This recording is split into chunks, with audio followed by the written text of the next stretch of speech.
أمنا لومي دهساسنا نحنتي 99 مئتاويت زيغاتاتا سدتنياتات وي أبز تفلالي جزيات كاب كالوت هاجرات نابتا هاجر زأتو نعلم بقعسو أجري إنا زناقعت بقدس عساعيد سامبا التلاهي زي تفلالي بزحنة حقيفانا بالتركب هاجر برازيل زغنعك خوني سنة مكتتال أب عالمنا كم ناي برازيل زأكل زتفلالي سبقاون تفترقاون بزحنة زلو هاجر كتركب أتسقامي برازيل أزيا عبي هاجرة ببزح هزبي نحمسا مئتاويت بسفحات مريد دما نربعان شوعاتن مئتاويت أهجور دبوب أمريكا تشفن كابتن أب دبوب أمريكا زركبا عسرت خلت هاجرات مستن عسرت بغطتاوي دوب تواسن هاجر ونع بعالم لخاوي درجة مس انريو دما بسفحات مريد حمشيتي بزلوا بزح هزب دما شابعيتي زعبيت هاجر عالمنا برازيل كلتا 216 مليون زبزح هزب زلوا هاجر كوينا 8.5 مليون تربيعية كيلومتر سفحات دما اللوا زبزح كفال برازيل بنفرتيو زخيد سلازخونا دما عاب ملا اتهاجر استزرقحي 4,000 معرفو نفرت زلوا هاجريا بز مخنيات دما نهاجر أمريكا سعيبا كالئيتي زبزح معرفو نفرتي زلوا هاجر كتكون زبقعتيا عاب مداي قطباون هاجر برازيل قلال هاجر يكونتن بناي كلتا تريليون دولار جي دي بي عسريتي زهاب تمت هاجر عالمنا أب برازيل زي اللي زيغا هاجرات عالمنا فتصم يلن حدا زقر محق انتلو دما بزحنايتهم أب هاجر برازيل زنبرو ليبانوساويان كابتهم أب هاجر ليبانوس زنبرو ليبانوساويان زبزح مخاني إيطالياويان جرمناويان سورياويان جاباناويان كم هاجرهم زرئوا بغندوغن نايت ألمتي أفريقاويان هاجر برازيل قدمنا برازيل أتينا سامبا الناس عسعنا بزلوهم ملكت كعسو كنفزز مجمارنا اتوم نزا نايلومي برازيل زهانتو 99 مئتاويت سدتنياتا زخونو زيكاتاتا كابين بخمين نابتا هاجر كم زأتو احترا بيلنا كنواقعكم برازيل أقراميت هاجريا أكال مجزاتي برتغال زنبرتونيا مبزحت أن هاجرات دبوب أمريكا أكال مجزاتي إسبانيا النيران بزيكاتن بقدمة تختل أكال مجزاتات بريطانيا نيزرلاندن فرنسان زنبرا غيانا سورينيمن فرنش غيانان كلن هاجرات دبوب أمريكا أكال مجزاتي إسبانيا زنبراين كابتا أهجور اتا انكو بإسبانيا زيتا جزءت هاجر دما برازيليا برازيل أب عالمنا نزترأيو حدست نجارات ناب هاجرا بممتع زيادة أمعبيلة ناب عالم التكفافل هاجر ونع كعس أجري أب إنجليز تفترت أو ترى يخوننبر اتا عندي اتفلت ألون بزحات كواخبتي نعلم زفريت ألون هاجرجن برازيليا بون فلما استرخبلون مبقلون أب إثيوبيا ولا رأي خوننبر لومي زبازحة متأمبون نعلم التقرب هاجر إثيوبيا زي كانت برازيليا قامقا برتغال ولا رأى وقعاوي قامقا هاجر برتغالن مبقلو أبت هاجرن يخون لومي زبازحة قصر تزاربتي برتغال زلوا هاجر بعلا برتغال زي كانت برازيليا برازيل كامناي برتغال بعسران حدن عصف زعب بقصر تزاربت قامقا برتغال زلوا هاجريا برازيل كلتا 210 مليون قامقا برتغال ززاربو هزبي زلوايا بزبز حدما كاب قامقا برتغال ززاربا هاجرات اب قداماي درجات سرع انغولان موزامبيكن دما نفس وكفن 31 مليون تزاربتي برتغال زخون هزب بمحاز اب كالعين سالساين درجة يسرع اتا 10 مليون تزاربتي زلوا برتغال دما بجزا قامقا اب ربعي درجة تسريعة تركب برازيل ناي ايطالياويان هاجر ونع أقرامي حبريتا كخوني خيليو انتخونا برازيل 31 مليون زبصحو ناي إيطاليا عاليت زلوهم زيكاتات زنبروها هاجريا إذا قطر زين 15 مئتاويت كاب حفشاوي بزح حزب برازيل يشفن برازيل كاب إيطاليا وزائي زبزحو إيطالياوين زنبروها هاجريا اتي نختماتات سان باولون مينا سايراسن حقيفو زركب دبوباو مبراق برازيل دما بزحات ناي إيطاليا عاليت زلوهم زيكاتات زنبرو أكبابي إيطاليا أب هاجرات أفريقيا انتزي كوينو أب دبوب أمريكا جزءاتي نبران برازيل ون بزيكا ببرتغالن اتانو حدات عامتات حيزات زنبرت نيزرلاندن بخالوت هاجرات أي تجزئتن أما بخميد كندزز أكل بزح زلوهم إيطالياوين ناب برازيل كأتو كإلهم مس النبل اتقندن أوران مخنيات سرح نمركابي ب1888 ዓመተ ምህረት ንግዲ ባርነት ኣብ ሃገራት ደቡብ ኣሜሪካ ብወቅዒ ምስተኸልከለ ኣዝዩ ሰፊሕ ናይ ቡን ሕርሻታት ብራዚል ልዑል መጠን ስእነት ሰራሕተኛታት እዩ ገጢምዎ ነይሩ። መንግስቲ ብራዚል ድማ ነቲ ኣጋጢሙ ዝነበረ ዋሕዲ ሰራሕተኛታት መፍትሒ ንምንዳይ ኣቓልብኡ ናብ ኣህጉር ኣውሮጳ እዩ ገይሩ። ኣብቲ ግዜ እቲ ደቡባዊ ክፋል ኢጣልያ ኣዝዮም ብዙሓት ቁፅሪ ዝነበሮም ድኻታት ኢጣልያውያን ዝነብሩሉ ከባቢ እዩ ነይሩ። ብራዚል ድማ ናብ ሃገረ ኢጣልያ ናብቲ ዞም ድኻታት ዜጋታት ዝነበሩ ከባቢ ብምኻድ ናብ ሃገረይ ወሲደ ናይ መጓዓዝያ ወጻኢታትኩም ብምሽፋን መንበረ ኣባይቲ ብምሃብ ኣብ ናይ ጉልበት ስራሕ ከዋፍረኩም በለቶም። እቶም ድኻታት ዝነበሩ ኢጣልያውያን ከዓ ነቲ ናይ ብራዚል ጠለብ ዓይኖም ከይሓሰዩ ተቐበልዎ። ከይጸንሑ ድማ 1 ሚልዮን ዝበጽሑ ኢጣልያውያን ናይ ጉልበት ስራሕ ንምስራሕ ናብ ብራዚል ኣተዉ። ድሕሪ ግዜ ተባዚሖም ሎሚ ን15 ሚእታዊት ካብ ህዝቢ ብራዚል ክሽፍኑ ክኢሎም ኣለዉ። ንኢጣልያውያን ስዒቦም ኣብ ብራዚል ልዑል ብዝሒ ዘለዎም ህዝቢ ጀርመናውያን እዮም። ብዝሖም ኣስታት 7 ሚልዮን ኣቢሉ ይግመት። ጀርመናውያን እውን ብተመሳሳሊ ከም ኢጣልያውያን ናይ ጉልበት ስራሕ ንምስራሕ እዮም ናብ ብራዚል ዝኣተዉ። ብፍላይ ድማ ድሕሪ ምዝዛም ቀዳማይ ኩናት ዓለም ጀርመን ብቁጠባ ኣዝያ ተዳኺማ ዝነበረት ሃገር እያ። እቲ ኣብ ጀርመን ተመስሪቱ ዝነበረ ብዌይማር ሪፐብሊክ ዝፍለጥ መንግስቲ ድማ ሕሱም ድኽነትን ዘይምርግጋእን ዝሰፈነ እዩ ነይሩ። ከም ውፅኢቱ ኣብ ጀርመን ምንባር ዘይመረፁ ብርክት ዝበለ ቁፅሪ ዝነበሮም ጀርመናውያን ከዓ ሃገራትን ኣህጉርን ኣቋሪፆም ናብ ብራዚል ኣተዉ። ደቡባዊ ክፋል ብራዚል ድማ መዕረፊኦም ክትከውን ሓረይዋ። ሎሚ እቶም ኣብ ብራዚል ዝነብሩ ጀርመናውያን ኣብ ስርዓተ መነባብሮኦም ካብቶም ኣብታ ሃገር ዝነብሩ ኢጣልያውያን ፍልይ ዝበሉ እዮም። ኢጣልያውያን ምስቶም ኣብታ ሃገር ዝጸንሕዎም ዝተፈላለዩ ዓሌታት ተዋሊዶምን ተሳንዮምን ዝነብሩ ኮይኖም ጀርመናውያን ግን ክሳብ ሎሚ ካብ ናቶም ዓሌትን ዓንኬልን ከም ዘይወፁ እዩ ዝሕበር። ኣብ ብራዚል ወላዳ 31 ሚልዮን ዝበጽሑ ኢጣልያውያን ይሃለዉ እምበር እቶም ቋንቋ ኢጣልያ ዝመልኩ ግን ካብ 50,000 ዝበዝሑ ኣይኮኑን። በአንጻሩ እቶም 7 ሚልዮን ዝግመቱ ጀርመናውያን ግን ንብራዚል ካብ ኣውሮጳ ወፃኢ ዝበዝሑ ቋንቋ ጀርመን ዝዛረቡ ዜጋታት ዘለዋ ሃገር ክገብርዋ ዝኽኣሉ እዮም። ህላወ ሊባኖሳውያን ኣብ ሃገረ ብራዚል እውን ካልእ ከገርም ዝኽእል ሓቂ እዩ። ሓፈሻዊ ብዝሒ ህዝቢ ሃገረ ሊባኖስ 5 ሚልዮን እዩ። ብዝሒ ቁፅሪ ናይቶም ኣብ ብራዚል ዝርከቡ ሊባኖሳውያን ግን 12 ሚልዮን ኣቢሉ እዩ ዝግመት። መብዛሕትኦም ናይ ሊባኖስ መበቆል ዘለዎም ብራዚላውያን ሃብታማት እዮም። ሃገረ ሊባኖስ ብከቢድ ቁጠባዊ ቅልውላውን ፖለቲካዊ ዘይምርግጋእን እትሳቐ ዘላ ሃገር እያ። እቶም ሎሚ ኣብ ብራዚል ዝርከቡ ሊባኖሳውያን ግን ካብቶም ኣብ ሃገረ ሊባኖስ ዝርከቡ ሊባኖሳውያን ንላዕሊ ኣዝዩ ብሉፅ ናብራ እዮም ዝመርሑ። ሊባኖሳውያን ኣብ ብራዚል ዘለዎም ጽልዋ ኣቃሊልካ ዝርአ ኣይኮነን። ብሓፈሽኡ ኣብ ብራዚል ብቐንዱ ድማ ኣብ ከተማ ሳን ፓውሎ ወነንቲ ዓበይቲ ንግዳውያን ስራሓት ዓበይቲ ኢንዱስትሪታት ጨርቅን ናይ ኣምፃእን ለኣኽትን ትካላት ወነንቲ እዮም። ናብ ቤት ቁርስታት ብራዚል ምስ እናኣቱ ቤይሩት ዝበሃል ሳንድዊች ኣለዎም። ቤይሩት ድማ ርእሰ ከተማ ሃገረ ሊባኖስ እያ። ኣብ መላእ ዓለም ቁልጡፍ ምግብታት ዓረብ ወይ ፋስት ፉድ ብምድላው ዝዓበየ ዝኾነ ትካል ኣብ ሃገራት ዓረብ ዝርከብ ከይመስለኩም። እቲ ዝዓበየ ናይ ዓረብ ፋስት ፉድ ዘዳሉ ትካል ኣብ ብራዚል ዝርከብ ኮይኑ ስሙ ድማ ሃቢብስ ይበሃል። እቲ ንዝሓለፉ 35 ዓመታት ኣብ መላእ ብራዚል ናይ ዓረብ ፋስት ፉድ ብምቕራብ ንዓማዊሉ ዘገልግል ዘሎ ሃቢብስ ዝተሰመየ ትካል 14,000 ዝበፅሑ ስደተኛታት ዘለዎ ኣብ መላእ ብራዚል ዝተዘርግሓ ከባቢ 400 ዝበፅሓ ቤት ምግብታት ዝውንን ሊባኖሳዊ ብራዚላዊ ትካል እዩ። ጽልዋ ሊባኖሳውያን ግን ኣብ ንግዲ ጥራሕ ዝሕፀር ኣይኮነን። እቲ ንብራዚል ካብ 2016 ዓ.ም ክሳብ 2018 ዝመርሓ መበል 38 ፕረዚደንት ሃገረ ብራዚል ሚሼል ቴመር ካብ ሊባኖሳዊ መበቆል ዘለዎም ስድራ ቤት ዝተወልደ እዩ። ፍልሰት ሊባኖሳውያን ናብ ብራዚል ኣብ መወዳእታ 1800 ዓ.ም ዝጀመረ ኮይኑ እቲ ኦቶማን ኢምፓየር ንሊባኖስ ድሕሪ ምቁፅፃሩ ዝሰዓበ ቁጠባዊ ፖለቲካውን ሃይማኖታውን ወጥሪ ከዓ ቀንዲ ምኽንያት ከም ዝነበረ እዩ ዝንገር። እቲ ቅድሚ 217 ዓመታት ንመጀመርታ ግዜ እግሩ ኣብ ሃገረ ብራዚል ዘንበረ ሊባኖሳዊ ጆሴፍ ኢብራሂም ዝበሃል ኮይኑ ንዕኡ ተኸቲሎም ናብ ሃገረ ብራዚል ናይ ዝኣተዉ ቁፅሪ ሊባኖሳውያን ከዓ ሎሚ 12 ሚልዮን በፂሑሎ። ኣብ ብራዚል 3 ሚልዮን ዝበፅሑ ናይ ሃገረ ሶርያ ዓሌት ዘለዎም ዜጋታት እውን ኣለዉ።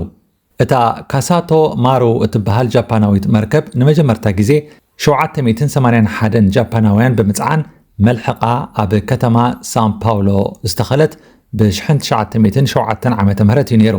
እቶም ቆልዓ ምውላድ ኣይፈትውን እዮም ዝበሃሉ ጃፓናውያን ናብ ብራዚል ምስ ኣተው ነዚ ልምዲ እዚ ዝቐየሩ እንክመስሉ በዚሖም ተባዚሖም 1.9 ሚልዮን ክበጽሑ ክኢሎም ኣለዉ።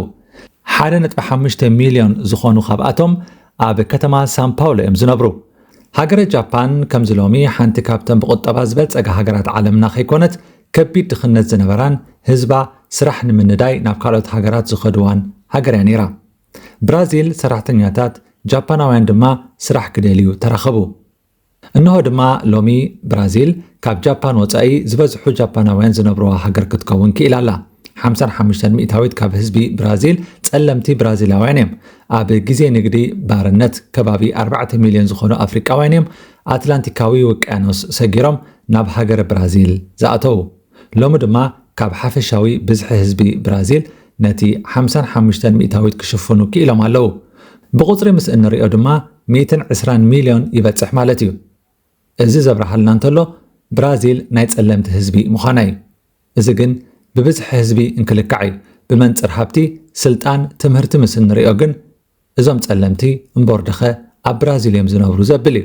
ፈጺምካ ኣብ ስልጣንን ዓበይቲ ጽፍሕታት መንግስትን ዘይርከቡ ህዝቢ እዮም። ጸለምቲ ሰባት ኣብ ብራዚል ኔግሮ ተባሂሎም እዮም ዝጽውዑ። እዛ ብራዚላውያን ዝጥቀሙላ ኔግሮ እትብል ቃል ግን ጸሊም ሕብሪ ቆርበት ዘለዎ ካብ ምባል ሓሊፋ ካልእ ዓሌታዊ ትርጉም ዘለዋ ኣይኮነትን።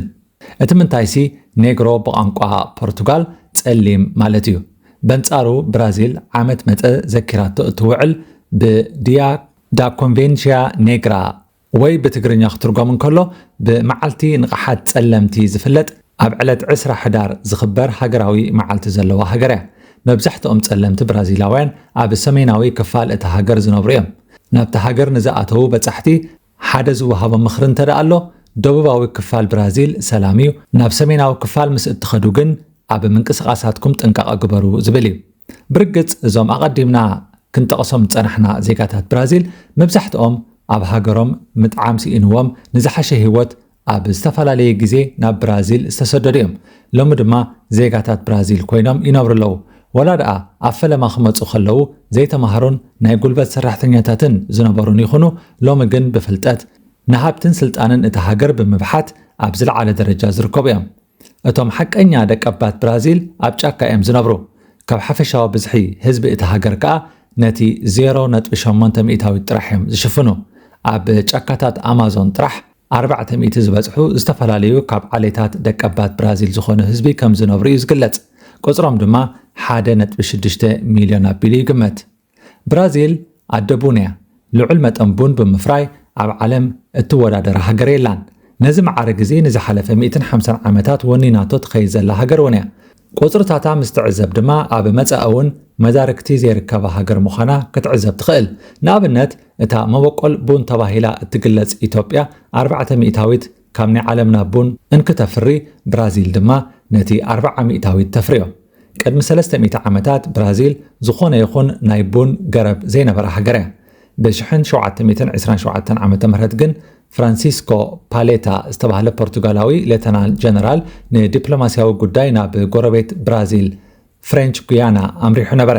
ካብ ፍሬንች ጉያና ናብ ብራዚል ክምለስ ከሎ ድማ ብርክት ዝበለ ፍረ ቡንን 4 ናይ ቡን ፈልስታትን ሒዙ እዩ ተመሊሱ። እቲ ሒዝዎ ዝመፀ ቡን ድማ ኣብ መንጎ ብራዚላውያን ሓረስቶት ተኻፈለ። ብራዚል ከዓ ብተፈጥሮኣ ሓድሽ ነገር ተላሊኻ ናይ ምምዕባሉ ዓቕሚ ዘለዋ ሃገር እያ። ካብታ ቡን ኣብ ኢዳ ዘእተወትሉ ግዜ ኣትሒዙ ድማ ታሪክ ሃገር ብራዚል ተቐየረ። ብራዚል እምበኣር ነዛ ሎሚ ዘላ ብራዚል ንኽትመስል ንግዲ ሕርሻ ቡን ልዑል ኣበርክቶ ዝገበረላ ሃገር እያ።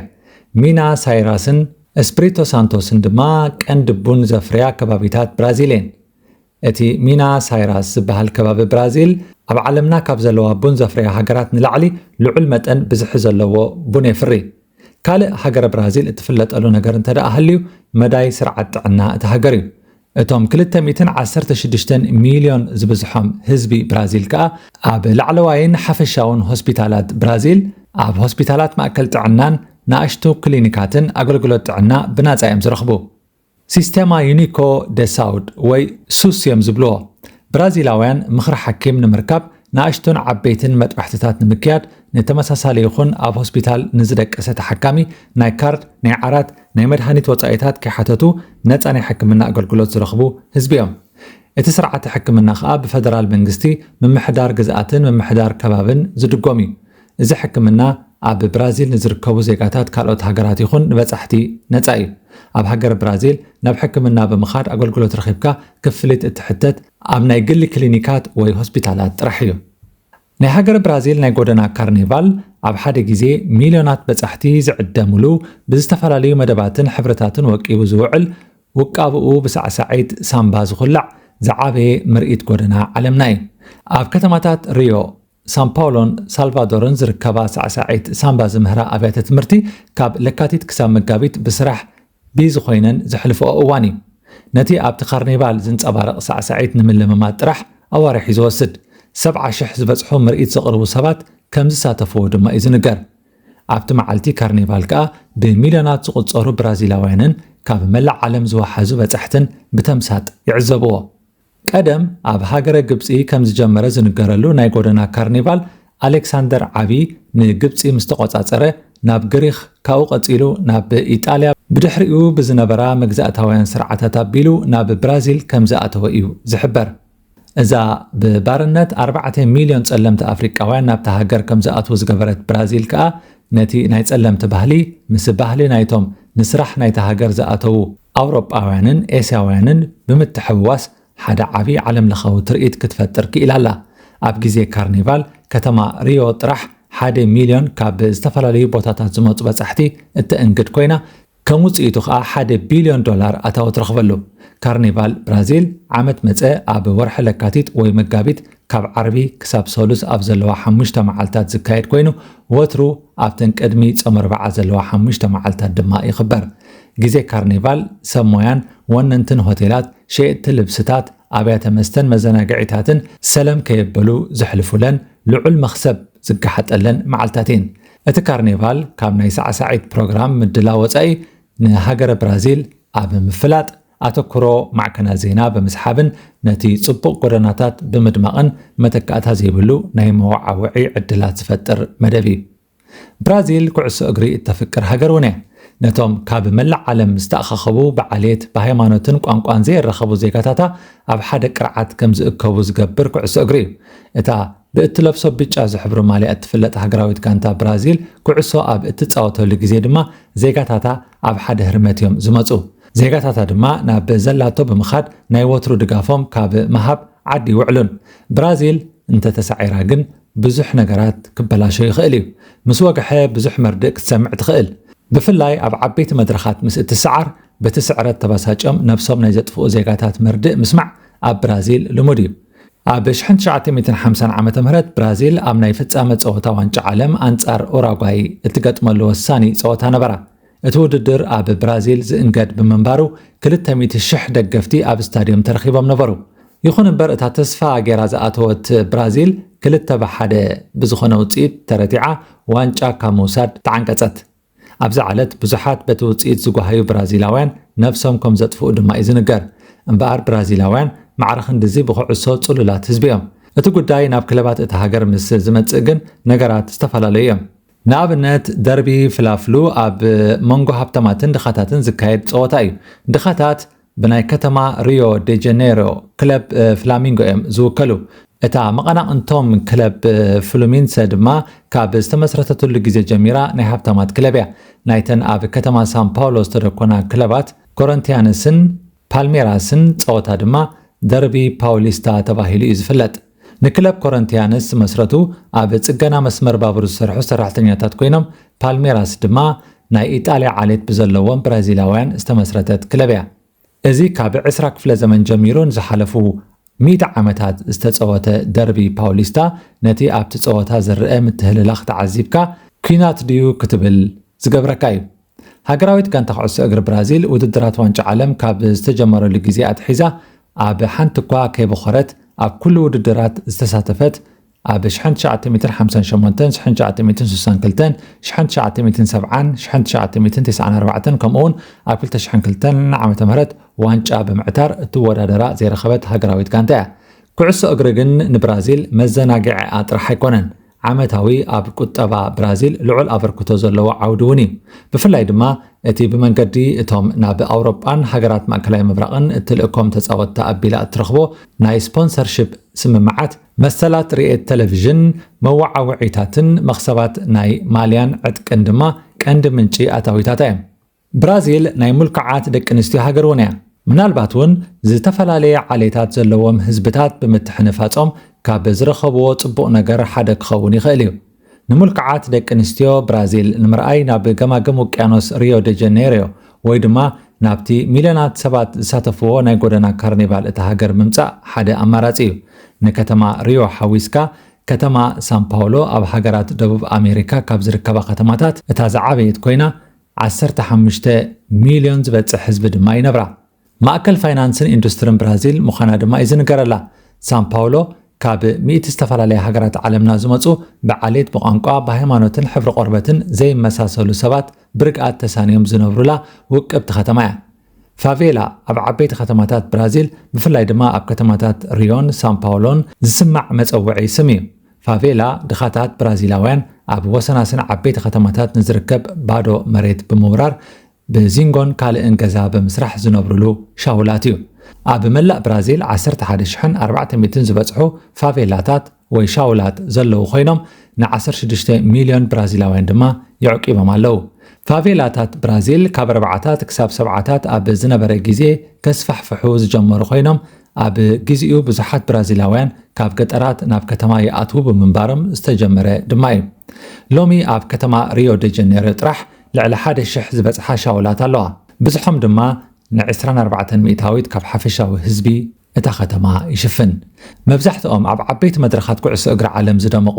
ሊቃውንቲ ብራዚላውያን ተፃወትቲ ከዓ ካብ ፋቬላታት ብራዚል ዝመፁ እዮም እዞም ፋቬላታት ግን ንኽትነብረሎም ምቹኣት ኣይኮኑን መብዛሕትኦም ካብ ቁፅፅር ፖሊስን ሓይልታት ፀጥታ እታ ሃገርን ወፃኢ ኮይኖም ኣብ ትሕቲ ቁፅፅር ዓበይቲ ናይ ገበን ጉጅለታት ዝርከቡ ድማ እዮም ነባሪ ናይቲ ከባቢ ኾንካ እንተዘይኮይኑ በፃሒ ወይ ካብ ካልእ ገዛውቲ ዝመፃእካ ምስ እትኸውን ናብዘን ሻውላት ምእታው ብዙሕ ዝምከር ኣይኮነን ኣብዘን ሻውላት መብዛሕትኦም ህፃናት ኣቦ ወይ ኣደ የብሎምን ወላ እውን ኣደ ይኹን ኣቦ ዘይክህልዎም ይኽእል እዩ ኣልኮላዊ መስተን ዕፀፋርስን ዝሽየጠሎም ከባቢታት ብምዃኖም ከዓ ኣደ ኣቦ ውላዳ መን ምዃኑ ናብ ዘይትፈልጠሉ ደረጃ እውን ክትበፅሕ ትኽእል እያ ምናልባት እውን ናብራ ከቢድዋ ውላዳ ደርብያ ካብቲ ከባቢ ክትስወር ቆልዓ ድማ ብዘይ ኣቦን ኣደን ክዓቢ ይኽእል ነቲ ህፃን ደኣ መን ዕብዮ ምስ ትብሉ ድማ እዚ ሻውል ወይ ድማ ሰፈር ድኻታት እዩ ኣብ ሰፈር ድኻታት ድማ ከም ሰፈር ሃብታማት ነዋሕቲ መናድቕ ኤሌክትሪካዊ ሓጹር ዘለዎ ካንቸሎን ዕፅዋት